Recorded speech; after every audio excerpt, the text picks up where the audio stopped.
எல்லோருக்கும் வணக்கம். இன்னைக்கு இந்த துர்வாச மாமுனிவர் அவருடைய கோபமும்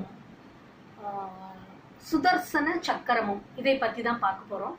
இதை பார்த்துட்டு இந்த கதை வேற ஒரு கூற்றிலையும் எடுத்துன்னு போறாங்க. அது என்னங்கிறத இதை முடிச்சுட்டு அதை கடைசியில பார்க்கலாம். இப்போ அம்ரிஷ அரசர்னு ஒருத்தர் இருந்தாராம். அவர் ரொம்ப தீவிர விஷ்ணு பக்தர்.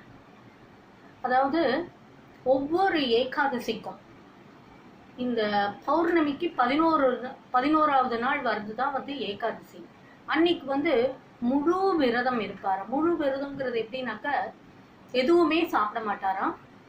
துளசி இருக்கு பாத்தீங்களா, அதை காதுல சொருகிண்டு பட்ட பட்னியா இருப்பாராம். இது மாதிரி ரொம்ப வருஷங்களா இருக்கார்.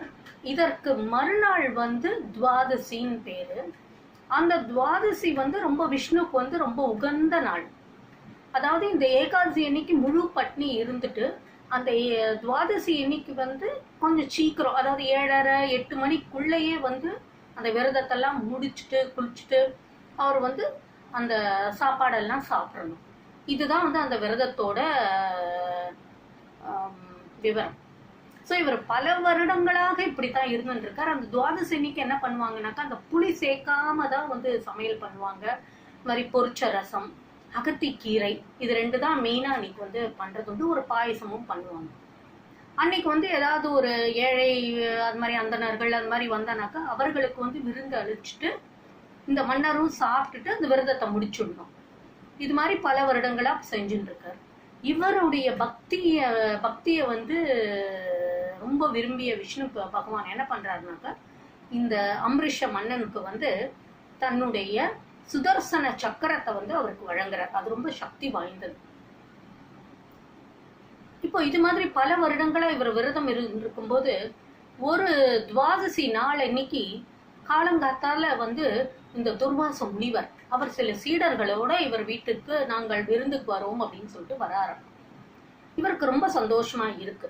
அவர் என்ன சொல்றாரு, நீங்கள் போய் குளித்து விட்டு வாருங்கள், கங்கையில நீராடிட்டு வாங்க, அதுக்குள்ள நாங்க எல்லாத்தையும் ரெடி பண்ணிடுறோம் அப்படின்னு சொல்றாங்க. அப்போ அந்த துர்வாச முனிவர் இந்த அம்பரீஷ மன்னன் கிட்ட என்ன சொல்றாருனாக்கா, நாங்க போய் கங்கையில் நீராடிட்டு வரோம், வந்த உடனே நம்ம விருந்து வச்சுக்கலாம், அது வரைக்கும் காத்திரு அப்படின்னு சொல்லிட்டு போறார். அங்க போனவர் எப்படியோ டைம் ஆயிடுறது. அவர் அந்த துவாதசி இன்னைக்கு மட்டும் அந்த நேரத்தை கடைபிடிக்க வேண்டும், அந்த சீக்கிரம் முடிக்கணும் அந்த விரதத்தை. அதை அந்த டைமுக்கு அப்புறம் தான் அவர் அங்கேருந்து கிளம்புறாரு அந்த கங்கையிலேருந்து. இங்க அதுக்குள்ளே இவர் தவிக்கிறார். யார அம்ரிஷ மன்னர், என்னடா டைம் ஆயிடுதே, நம்ம இந்த விரதத்தை முடிக்க முடியாம போயிடுமோ. ஆனா அந்த துர்வாச முனிவருக்கு நம்ம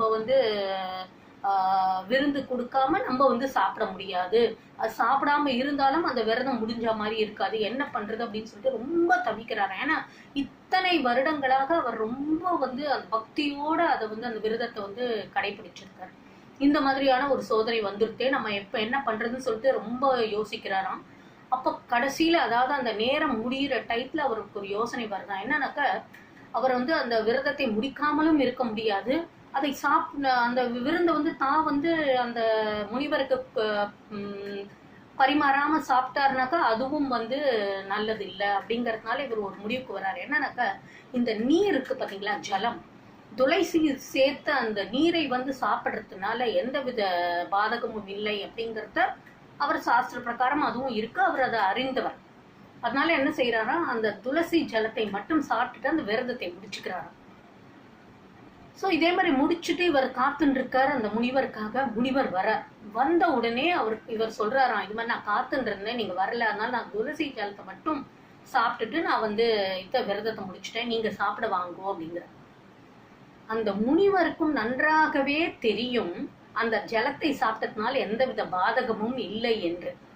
ஆனாலும் அவருக்கு என்னன்னாக்கா, நான் உன்னை காத்துன்னு இருக்க சொன்னேன், ஆனா நீ காத்துன்னு இருக்கல, எனக்கா காத்துன்னு இருக்காம நீ அந்த ஜலத்தை சாப்பிட்டுட்டு விரதத்தை முடிச்சுட்ட. எல்லாருக்குமே தெரியும், இந்த புராணங்களை எல்லாம் படிச்சவங்களுக்கு, இந்த துர்வாச முனிவருக்கு ரொம்பவே முன்கோபம் ஜாஸ்தி அப்படின்ட்டு. அவருக்கு தொட்டதுக்கெல்லாம் ரொம்பவே முன்கோபம், அது முக்கு மேல வரும் அப்படின்னு சொல்லுவாங்க. அப்போ என்ன செய்யறாராம், இவர் வந்து நம்ம வாக்க வந்து இவர் வந்து பாதுகாக்கல, நம்ம சொன்னதை வந்து இவர் கேட்கல, அதனால இவருக்கு ஏதாவது நம்ம வந்து சாபம் கொடுக்கணும், இல்ல இவரை வந்து அழிக்கணும் அப்படிங்கறதுனால என்ன செய்யறாராம், தன் தலைக்கு மேலே இருக்கிற இதுல இருந்து ஒரு அரக்கனை ஏவி விடுறாராம், இவனை வந்து அழிச்சிடு அப்படின்ட்டு. அப்போ வந்து அந்த அம்ரிஷ மன்னர் என்ன செய்யறாருனாக்கா, தன்கிட்ட இருக்கிற அந்த சுதர்சன சக்கரத்தை ஏவி விடுறாராம். அந்த சுதர்சன சக்கரம் வந்து அந்த அரக்கனை வந்து அழிச்சிடுறான். அழிச்சிட்டு இவரை அழிக்க வருதான், யார, அந்த துர்வாச முனிவரை. ஸோ இவருக்கு ரொம்ப பதட்டமாயிடுது. அது வந்து அந்த சுதர்சன சக்கரம்ன்றது வந்து விஷ்ணு பகவான்ன்றது நல்லாவே தெரியும் அந்த முனிவருக்கு. அது போய் நம்மளை அழிக்க வருதே அப்படிங்கறதுனால இவர் பதறிண்டு என்ன பண்றாரா, சிவபெருமான் கிட்ட தஞ்சம் அடைகிறாராம். நீங்க தான் என்னை காப்பாற்றணும், இது மாதிரி சுதர்சன சக்கரம் வந்து என்னை அழிக்க வருது அப்படின்னு சொல்லிட்டு.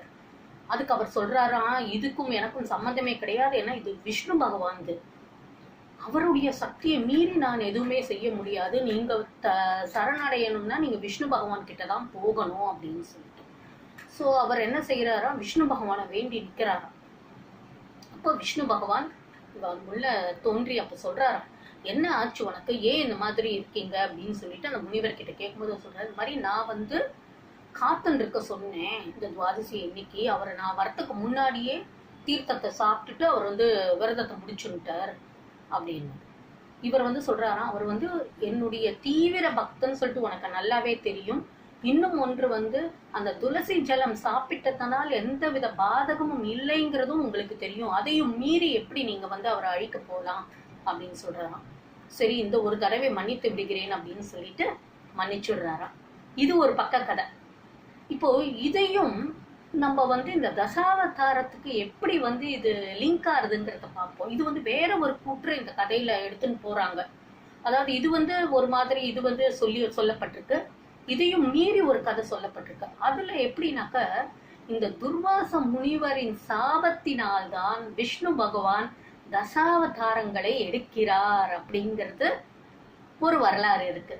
அது எப்படின்னாக்க, இதே கதை தான் இந்த கடைசியில வரும்போது அவர் வந்து இந்த ஜலத்தை சாப்பிட்டு விரதத்தை முடிச்சுடுறார். அப்ப முனிவர் திரும்பி வர்றார்.